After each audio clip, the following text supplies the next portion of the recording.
exact day I was slammed by feelings of inferiority. It was January 26, 2012, and that was the day that I lost my job. Working for a Fortune 500 company for more than 15 years, I was consistently recognized as one of the top salespeople and one of its top managers. Just 2 years before, my wife and I enjoyed a week at the Ritz-Carlton in recognition of my status in the top 2% of the company's sales managers. I had a company car, stock options, and was excited that 2012 was the year that I would get my 5th week of vacation. My job provided us the benefit of travel and a good living for our family. My wife, Patty, and I were at a conference in Orlando when I received the call.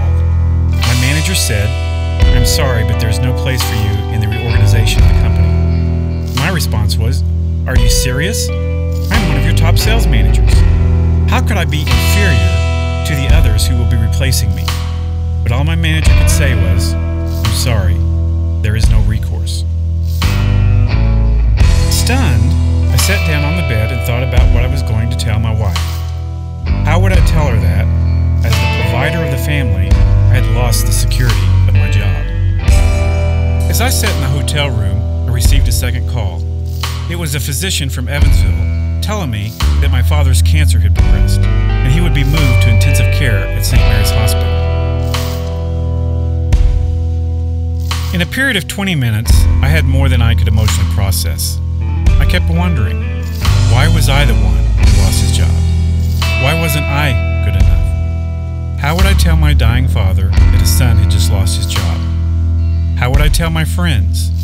Would they think of me as inferior since I was officially unemployed? How would I pay off our debts? How would I make a living? Coming home on the plane from the conference, I read Psalm 55:22. "Cast your cares on the Lord, and He will sustain you. He will never let the righteous fall."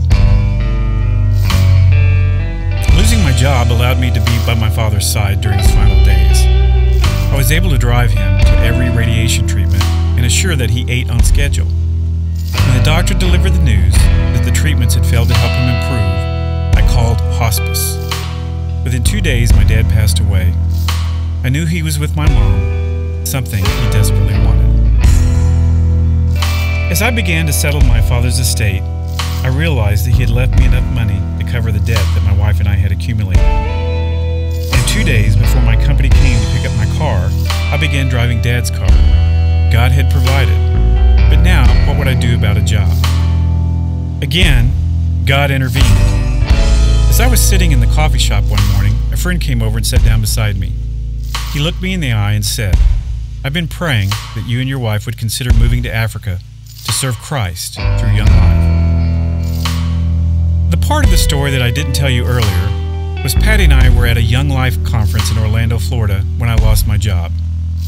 We had Africans from 12 nations circle us in prayer, and after they finished praying over us, one of the South Africans came up to me and said, "I know it doesn't feel like it now, but God has given you a promotion."